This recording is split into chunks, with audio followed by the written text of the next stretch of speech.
জলের মধ্যে দিলাম বড়ি, রান্নাই হবে মজা ভারী। তো গরম গরম গরম, চারিদিকে এত গরম যে ভাবছি খাওয়া দাওয়া ছেড়েই দেব। তো তারপর ভাবলাম যে খাওয়া দাওয়া ছেড়ে দিলে তো হবে না, তো হালকা পাতলা রান্না কি করা যায়। তো সেটা ভেবে আজকের রেসিপি নিয়ে চলে এসেছি। তোমরা কিন্তু অবশ্যই দেখবে শেষ পর্যন্ত। একদম একটা নিরামিষ রেসিপি, আর এবং শরীর এবং মনকে ভালো রাখতে গেলে এরম রেসিপি কিন্তু অবশ্যই তোমরা বাড়িতে বানাও। তো রেসিপিটা শুরু করার আগে তোমাদেরকে বলে দিই কী কী উপকরণ লাগছে। তো দেখতেই পেলে নিয়েছি পোস্ত, এখানে নিয়েছি একদম অল্প পরিমাণ সর্ষে, কাঁচা লঙ্কা। তো আর লাগবে ছোলার ডাল।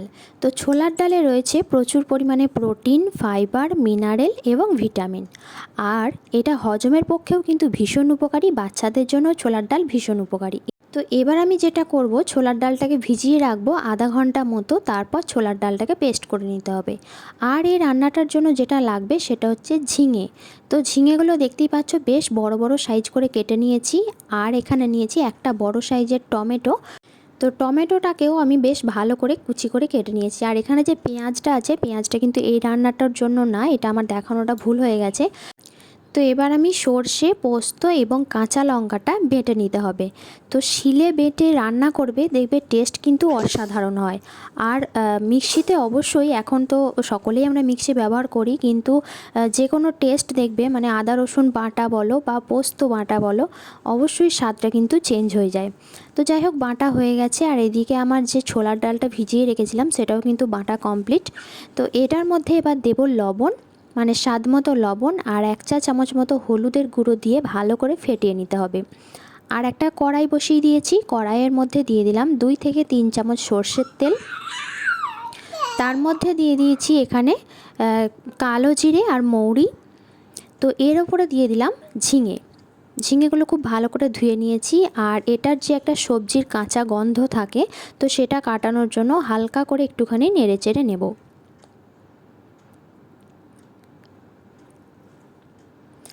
তো এবার এর মধ্যে দিয়ে দিলাম টমেটো কুচি।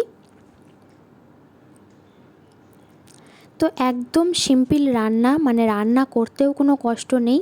মানে এই গরমের কথা মাথায় রেখেই কিন্তু এই রান্নাটা আমি তোমাদের জন্য করেছি।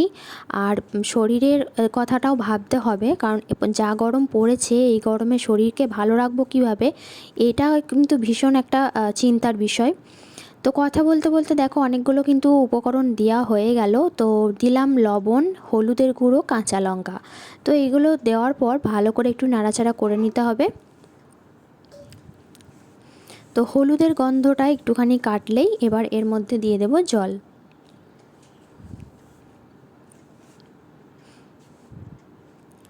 তো দিয়ে দিলাম জল। এবার জলটা একটুখানি ফুটে আসবে। আর একদম একটা নিরামিষ রেসিপি, না কোনো পেঁয়াজ, না আদা রসুন, কিচ্ছু কিন্তু আমি এখানে ব্যবহার করব না। তোমরা শেষ পর্যন্ত দেখো, আশা করি তোমাদের ভালো লাগবে। আর যদি ভালো লেগে থাকে অবশ্যই কিন্তু লাইক, কমেন্ট, শেয়ার করতে ভুলো না। তো দেখো এবার যে ডালটা আমি বেটে রেখেছিলাম সেটা কিন্তু জলটা ফুটে ওঠার পর অল্প অল্প করে বড়ির মতন করে এর মধ্যে দিয়ে দিচ্ছি। তো দিয়ে দেওয়ার পর ঢাকা দিয়ে দিলাম। ঢাকা দিয়ে গ্যাসের ফ্লেমটা কিন্তু একদম লো করে দিতে হবে। তো গ্যাসের ফ্লেমটা কিন্তু অবশ্যই মাথায় রাখতে হবে, এটা কিন্তু মিডিয়াম বা হাইতে কোনো সময়ই রাখবে না, একদম লো করে রান্নাটা করতে হবে। তো এবার দেখো ঢাকনাটা খুলে দিলাম, আর দেখো বড়াগুলো কতটা সুন্দর দেখতে লাগছে। তো এবার একটুখানি উল্টে পাল্টে দেব।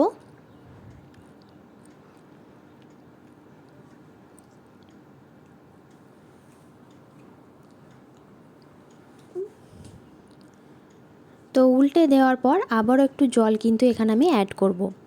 যদিও সর্ষে, পোস্ত, কাঁচা লঙ্কার যে পেস্টটা আমি করে রেখেছিলাম সেটা দেওয়ার পর।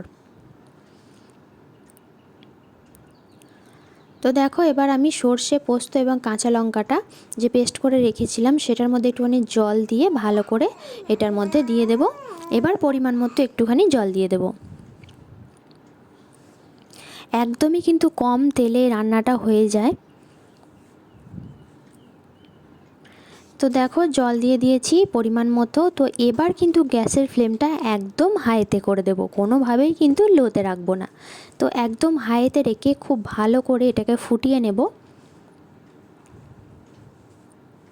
আর নুন মিষ্টিটা অবশ্যই কিন্তু তোমরা চেক করে নেবে। আর নামানোর আগে অল্প পরিমাণ ঘি দিয়ে নামিয়ে নেবে। তো এবার দিতে হবে কাঁচা লঙ্কা, মানে চিড়ে রাখা কাঁচা লঙ্কা বেশ খানিকটা আমি কেটে রেখেছিলাম, সেটা দিয়ে দিলাম। আর ওপর থেকে দিয়ে দিলাম সর্ষের তেল। তো দেখতে যেমন সুন্দর, খেতেও কিন্তু বেশ ইন্টারেস্টিং। তো অবশ্যই তোমরা কিন্তু একবার ট্রাই করো। তো এবার ভালো করে নাড়াচাড়া করে দিয়ে গ্যাসের ফ্লেমটা একদম হাইতে রেখে দেবো। আর 5 মিনিট মতো ফুটে ওঠার পরই গ্যাসের ফ্লেমটা একদম বন্ধ করে দেবো। তারপর ঢাকা দিয়ে 5 মিনিট পর সার্ভ করো গরম ভাতের সঙ্গে। খেতে জাস্ট অসাধারণ। আর এই গরমে গ্যাস অম্বল হওয়ার কোনো সম্ভাবনাই নেই। আর একটা উপকরণ আমি মিস করে গেছি, তো এটার মধ্যে যারা মিষ্টি মিষ্টি তরকারি খেতে পছন্দ করো তারা কিন্তু এর মধ্যে একটুখানি চিনি অ্যাড করবে। তো আমরা কিন্তু একটু মিষ্টি মিষ্টি তরকারি বেশ পছন্দ করি, তো তার জন্য এখানে দিয়ে দিলাম অল্প পরিমাণ চিনি। তো আবারও একটু ভালো করে নাড়াচাড়া করে নিয়ে, যেটা বললাম 5 মিনিট মতো ফুটতে দেবে, তারপর এটাকে নামিয়ে নেবে। তো নামিয়ে নেওয়ার পর গরম ভাতের সঙ্গে সার্ভ করো। পরিবারের সকলে খুশি, তুমিও খুশি। অসাধারণ লাগে এই পদটা খেতে। তো চলো, ভিডিওটা যদি ভালো লেগে থাকে অবশ্যই একটা লাইক করো, কমেন্টে জানিও কেমন লেগেছে তোমাদের। আর একটা শেয়ার করে দেওয়ার অনুরোধ রইল। চ্যানেলে যদি নতুন বন্ধু হয়ে থাকো তো অবশ্যই চ্যানেলটা সাবস্ক্রাইব করে নিও। তো আমার পাশে থেকো বন্ধুরা। তো আজকের মতো টাটা, ফিরে আসবো নেক্সট কোনো ভিডিও নিয়ে। ততক্ষণ ভালো থেকো।